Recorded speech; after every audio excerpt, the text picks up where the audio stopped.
There's No Rainbow Can Shine Like Jesus. Written and narrated by Brother Frank Natoli.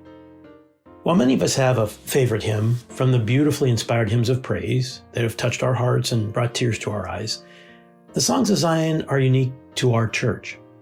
They're songs that belong to a new time. They belong to a new era. They belong to our people. They're songs sent from the throne of God as a gift to the Church of Jesus Christ. They're inspirational and related to Christ and his promises of the latter-day times and events. This gift was given to our late Sister Arlene Buffington as our songs of hope and joy, looking forward to the fulfillment of the kingdom of Zion, bathed in the latter-day glory of the restoration. Today's focus is number 31, There's No Rainbow Can Shine Like Jesus, by looking at the meaning and its application of the song, because it's too easy to sing without paying attention to the words and their meaning. First verse, I've seen the springtime in all its splendor. I've watched with pleasure the falling snow. And oh, what beauty I've found in autumn. But there's no beauty on earth compared to one I know. Verse 2, I heard a songbird break through the darkness. I heard a sweet song break through to fame. And strong men weeping, a small girl singing, but there's just nothing I've heard as sweet as Jesus' name. Verse 3, I've seen his love shine like summer sunshine. I've seen his mercy spread out like dew. And with great wonder, I've seen compassion. And all I've seen you will see if you watch closely too. The chorus, for there's no rainbow can shine like Jesus. There's no sunset can match his glow. And there's no mountain can stand above him. Oh, there's just nothing I've seen compared to him I know. Copyright 1980, Arlene Leah Buffington. While this hymn's title references the rainbow, the hymn more broadly speaks of God's creation and his wonders compared to that of Jesus. The song uses comparisons by calling out the beauty of the blossoming spring, the warmth of summer's sunshine, the varied colors of autumn, and the gentleness of winter's falling snow. Even in all the glory of God's creation that we read of in the first chapter of Genesis, God creates heaven and earth, light and darkness, even referencing the creation of seasons in verse 14, land and sea, animals, fish and birds, men and women. This song calls our attention to a simple comparison. Because in all of God's creation, his amazing exactness and precision, none of it compares to the glory of Jesus Christ, the only begotten Son of the Father. Let's look at his exactness in his creation. The only reason we have seasons is because he tilted the earth 23.5 degrees on its axis as it rotates around the sun. Not 23 degrees, not 24 degrees, but exactly 23.5. Because of this exactness, the Earth's axis is always pointing in the same direction. So different parts of the Earth get sun's direct rays throughout the year, creating seasons and sustainable life. How amazing is this exact precision of the Lord? Another simple example we often take for granted, the rainbow, finds its origin in a covenant that was made to Noah after the great flood. In the 9th chapter of Genesis, after flooding the entire world, God made a promise that he would never again destroy the world with water.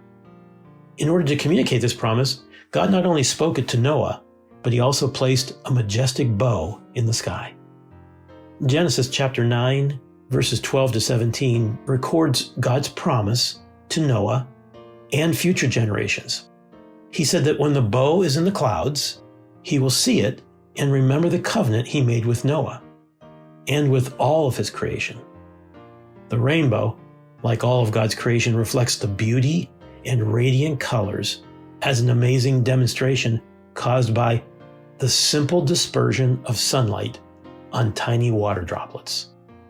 The combined view of millions of water droplets act like small prisms through which the sunlight passes. Again, an amazing exactness and precision. And yet, while truly amazing, there's no rainbow can shine like Jesus. There's no mountain, even Mount Everest, in the Himalaya Mountains, over 29,000 feet, considered to be the highest point on earth, that compares to the majesty of Jesus Christ.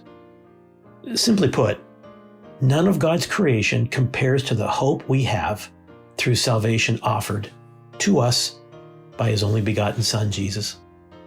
As the prophet Lehi so eloquently says in 2 Nephi, chapter 2, verses 6 to 8, "Wherefore, redemption cometh in and through the Holy Messiah, for he is full of grace and truth.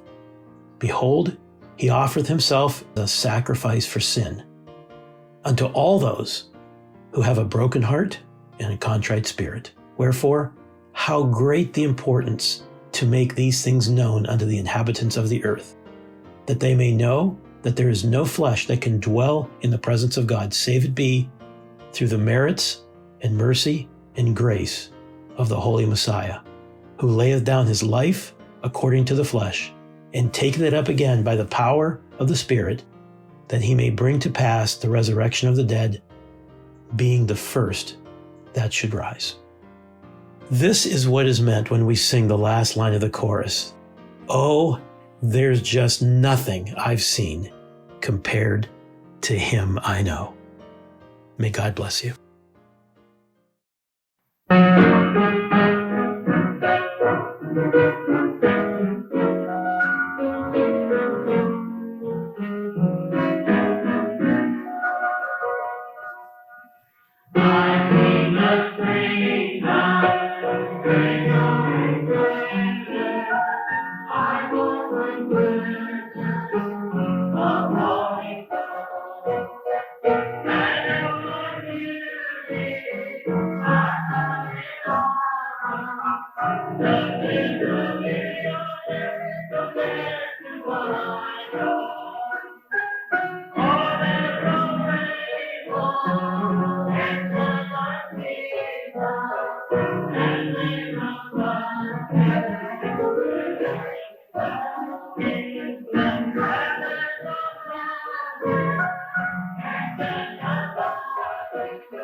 I see his love shine like silver sunshine.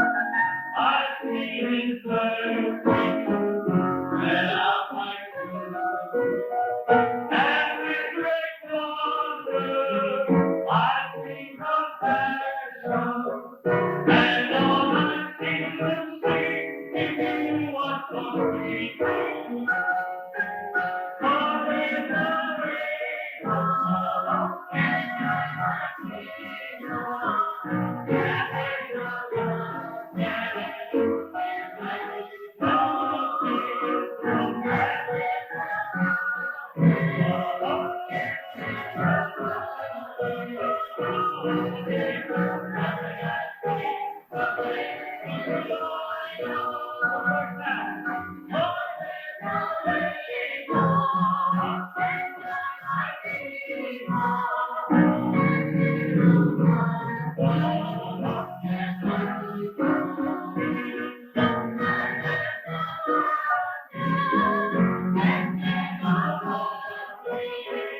Nothing like this.